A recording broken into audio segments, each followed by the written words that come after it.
We will be talking today about international volunteering magic. If you would like to ask why is the Earth flat, it is because it's magic, and it was the first photo I found on Google. And about international volunteering magic, you cannot start otherwise than with a magic trick. So we will do a magic trick. Here I have 6 cards, and I will ask any of you, all of you, to choose one of them, look at it, think about it very, very well. And now I will shuffle the cards and I will make it disappear. Ta-da!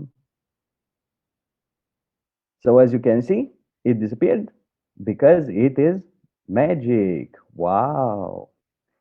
But magic is not about real magic. It's about tricks and it's about perspectives. From my perspective, it's a boring thing. I just took some cards, I changed them all, I took one of them out, and now there are 5 different cards, and you know, that's it. But from your perspective, it's real magic. It's like, wow, he read my mind. How did he do it? I want to know. This is impossible. Something's wrong. Blah, blah, blah. And now I will tell you about the magic that I experienced here as a volunteer. And like I told you, it's all about perspective. It's from what point of view you're looking at it. And for example, it starts from the little things, like the food. Here there are some fried potatoes, polenta, and yogurt. And I cooked this one day here in Matera, and my friend Aran from Spain looked at it and he said, "What the hell are you doing there?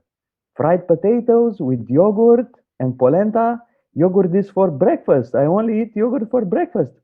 And I said, "Okay, Aran, look, in my country this is very simple, normal, and we do it all the time.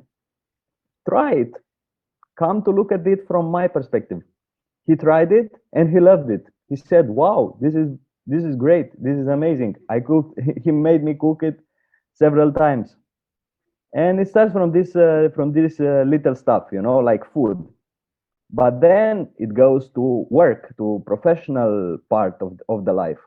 This is my first time as a volunteer here in Matera. My first day in the office, and I spoke with my colleagues there, and I asked my boss, what is my schedule?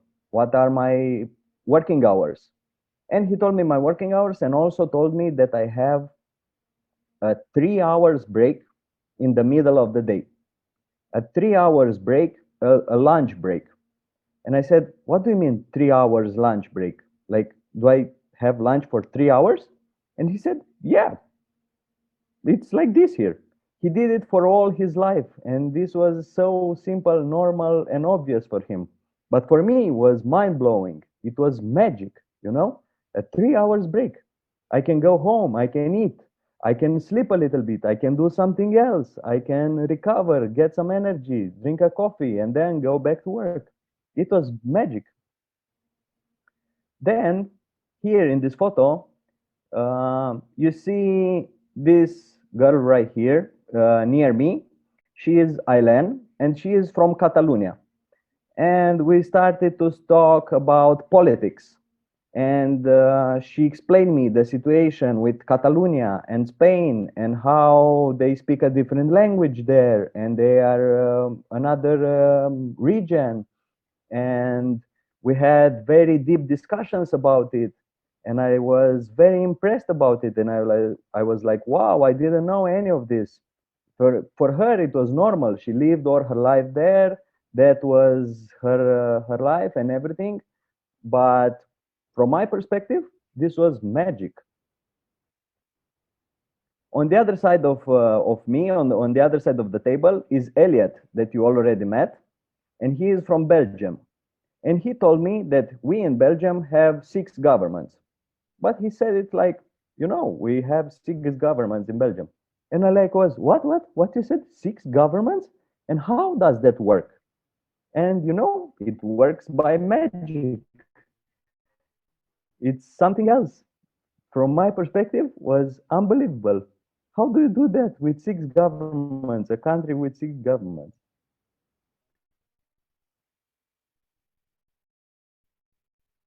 Here, for example, you can see Naomi in the right side of the photo, and Kosiso on the left side. They are half French and half African, and they were speaking a lot about me, how the life in Africa is like. They lived there for some time of their life, and they told me about the African tradition. It was great, I didn't know any of, and I great. Here, for example, is a photo of me from the first gay parade in Matera ever. When I was here a volunteer in 2019, there was organized the first gay parade. I've been there. I spoke with the people. We shared, our opinions. We were open in the conversations and so on. I got to see a lot from their perspective, from their point of view.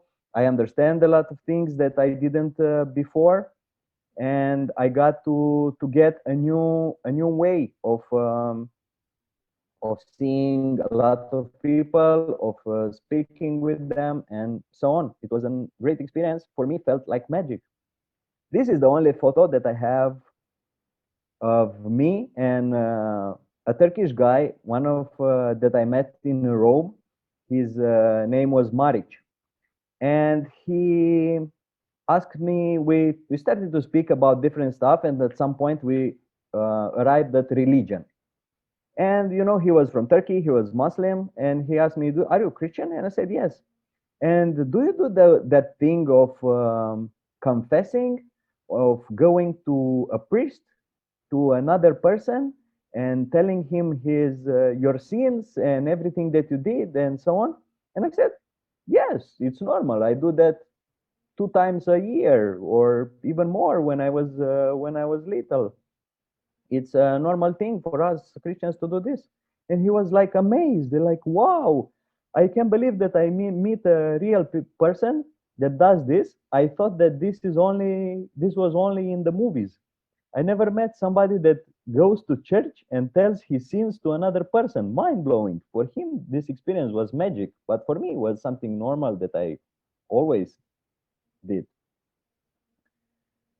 Another awesome guy that I met is the person, the boy in the front of the picture with a purple t-shirt. His name is Johannes, and he is from Austria. And one day he told us a story about how he skipped classes for 1 month straight in high school.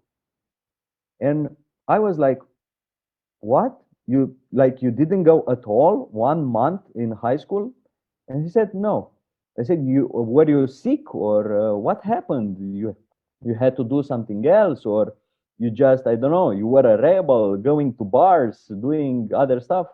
And he said, "Look, no, I was so bored at school, and I thought that everything is not interesting from what are we doing there in high school. And I started to use my pocket money to visit all the museums in Vienna for 1 month. And I found that interesting, and I learned a lot more than I would have learned in school." And he spent 1 month going to all the museums without her family knowing, without telling to the teachers or to his colleagues. And he just did that, and had a wonderful experience, and my mind was blown away, like it was real magic for me. I couldn't believe that. But when you're doing experiences and meet people from other parts, these things happen a lot, like you see. This guy, his name is Andreu. He is from Spain, living in Belgium, and his job is writing poems on the street for people. And he will write instant poems. I he was a volunteer here in Matera, and he also did it for me once. We stayed there in the middle of the city, in the middle of the city plaza, and we spoke for like 10 minutes. I told him a little bit of my story, and he wrote us a poem about my story that I still have. And he does that for a living in Belgium, and he enjoys it a lot. And for me, in the beginning, was, you know, wow, real magic. You're writing poems for a living? Yeah. Wow, I couldn't believe that this is possible in this way, like staying in the middle of the street and writing poems for the people that pass by. You know, it's all about perspectives. From the right perspective, you can even touch the moon and be very close to it, like you can see in this photo. And if you like this experience and you would like to get more perspectives and to enjoy this kind of moments that I did, you can join this team of superheroes and come in Europe, go wherever you want in any country that you'd like. I'm sure that you'll have a great experience and you'll not regret it. And you know, experience the magic of life. You can go out of your village, of your country, of your bubble. You can burst your bubble, go out of the cave, and experience the magic of life. And in this way, it's one of the best possible ways. This was my perspective. This is my opinion. If you'd like to know more, of course, you should first of all go subscribe to European Solidarity Corps, find the project, and go as soon as possible because it will be great. Also, I made a video on YouTube. It's called The World Beyond the Bubble, and I'll put in the on Facebook in the commentary the link to it. Here there are 8 other people. Some of them you met through my presentation that say that it's a short video where they tell you their perspective and their way of seeing their experience as a volunteer here in Matera.